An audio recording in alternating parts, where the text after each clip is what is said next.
കുട്ടികളുടെ കേസ് വരാറുണ്ട്. പ്രത്യേകിച്ചും പോക്സോ വന്നതുകൊണ്ട് ആ പോക്സോയിൽ ജെൻഡർ ന്യൂട്രൽ ആണെന്ന് പറഞ്ഞല്ലോ. 18 വയസ്സിന് താഴെയുള്ള ആൺകുട്ടികളെ സെക്സ് ചെയ്യാൻ ഉപയോഗിക്കുന്നതും അവരെ കൊണ്ട് ഓറൽ സെക്സ് ചെയ്യിക്കുന്നതും ഏനൽ ഇന്റർകോഴ്സ് നടത്തുന്നതും പോർണോഗ്രാഫി കാണിക്കുന്നതും ഉൾപ്പെടെ പോക്സോ ആക്റ്റിൽ വരുന്നുണ്ട്. ബാക്കി ഇതിലൊക്കെ നമുക്ക് അവരുടെ എവിഡൻസ് ഓറൽ സെക്സ് ചെയ്യിച്ചാണെങ്കിൽ ഓറൽ സ്വാബ് എടുക്കാൻ പറ്റും. അല്ലാതെ വജൈനൽ ഇന്റർകോഴ്സ് ആണ് ചെയ്യുന്നതെങ്കിൽ നമ്മൾ എക്സാമിൻ ചെയ്യുമ്പം ഈ പെനിസ് വാഷ് ചെയ്തെടുക്കും. ആ വാഷിൽ വജൈനൽ എപ്പിത്തീലിയൽ സെൽസ്, ഫീമെയിൽസിൻ്റെ വജൈനയിലുള്ള സെൽസ് ഡിറ്റക്ട് ചെയ്യാൻ പറ്റും. അതൊക്കെ നമുക്ക് ഇമ്മീഡിയറ്റ് ആയിട്ട് കൊണ്ടുവന്നാൽ അതൊക്കെ ചെയ്യാൻ പറ്റും. ആ ടെസ്റ്റുകളൊക്കെ ചെയ്യും.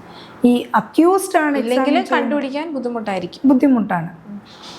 അക്യൂസ്ഡിനെയാണ് എക്സാമിനേഷന് കൊണ്ടുവരുന്നതെങ്കിലും നമ്മൾ ഇതുപോലെ പെനിസ് വാഷ് ചെയ്ത് എക്സാമിൻ ചെയ്യാറുണ്ട്. ആ എക്സാമിൻ ചെയ്യുമ്പോൾ ഡിറ്റക്ട് ചെയ്യുന്ന വെച്ചിട്ട് ഈ അക്യൂസ്ഡിനെ എക്സാമിൻ ചെയ്യുന്നതിന് നമുക്ക് കൺസെന്റ് വേണ്ട.